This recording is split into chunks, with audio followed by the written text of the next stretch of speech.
నమస్తే అండి.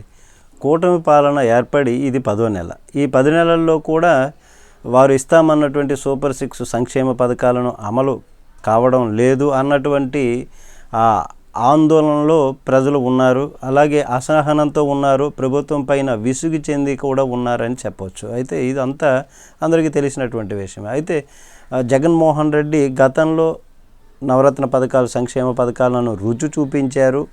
దానికి ప్రజలు అలవాటు పడి ఉన్నారు. అయితే ఈ సంక్షేమ పథకాలు అంతకంటే ఎక్కువ వస్తాయని చెప్పి మేము ఓటేసాము, మమ్మల్ని నమ్మించి మోసం చేసి ఓట్లు వేసుకున్నారు, ఇది ఇస్తారో లేదో అర్థం కావటం లేదు అనేటటువంటి విధంగా ప్రజలు ఇప్పుడు అసహనంతో ఉన్నారు, వ్యతిరేకతతో ఉన్నారు ఇప్పుడు ప్రభుత్వం పైన.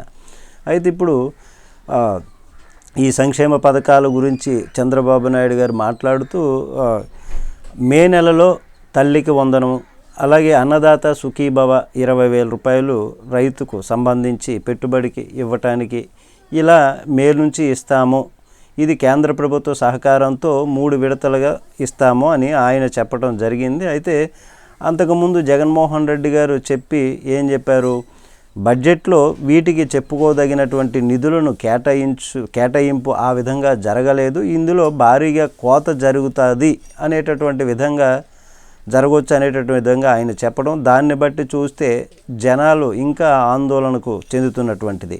ఇంకా వీటికే ఇలాగైతే మిగతా పథకాలు ఎప్పుడు ఇస్తారు, ఇంకా డిఎస్సి, మెగా డిఎస్సి అన్నారు లోకేష్ బాబు గారు, విద్యాశాఖ మంత్రి గారు, మరి ఆ మెగా డిఎస్సి ఊసే ఇప్పుడు లేదు. అలాగే ఇంకా నిరుద్యోగ భృతి అన్నారు, స్త్రీలకు ఫ్రీ బస్సు ప్రయాణం అన్నారు, అది లేదు.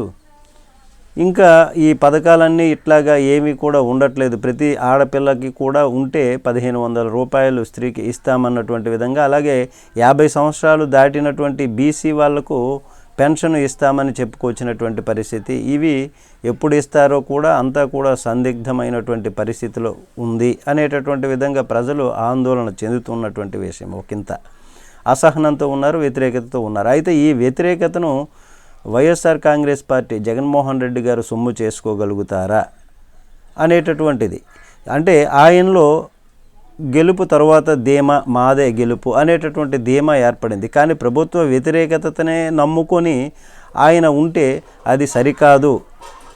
ఆయన మార్పు చెందాలి, ఆయనలో మార్పు రావాలి. ఆయన పక్కన పనికి మాలినటువంటి బ్యాచ్ ఉన్నటువంటి ఆ బ్యాచ్ను కూడా పక్కన పెట్టి అందరినీ కలుపుకొని పోయి ప్రభుత్వ వ్యతిరేకత అప్పుడు కలిసి వస్తుంది. ఆయన ముందు మార్పు చెంది ఈ విధంగా ఉంటే బాగుంటుంది అనేటటువంటి విధంగా వైసీపీ కార్యకర్తలు అనుకుంటున్నటువంటిది. ఈ విధంగా మార్పు చెంది అందరినీ కలుపుకుంటూ పోతే చాలా చక్కగా ఉంటుంది, భవిష్యత్తు బాగుంటుంది అనేటటువంటి విధంగా.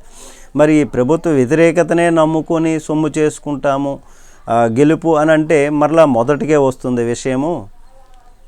కనుక ఈ విధంగా అందరినీ కలుపుకుంటూ పోయి ప్రభుత్వ వ్యతిరేకతను నమ్ముకోకుండా మరలా ప్రభుత్వ వ్యతిరేకతను నమ్ముకుంటే జగన్ తప్పులో కాలేసినట్టే. తనతో పాటు పార్టీపై జనంలో వైసీపీ శ్రేణుల్లోనూ నమ్మకం కలిగేందుకు ఏం చేయాలో జగన్మోహన్ రెడ్డి ఆలోచించాలి. ఇదే వైసీపీ శ్రేణుల కోరిక కూడా. దీనిపైన మీ కామెంట్ తెలియచేయండి. నమస్తే.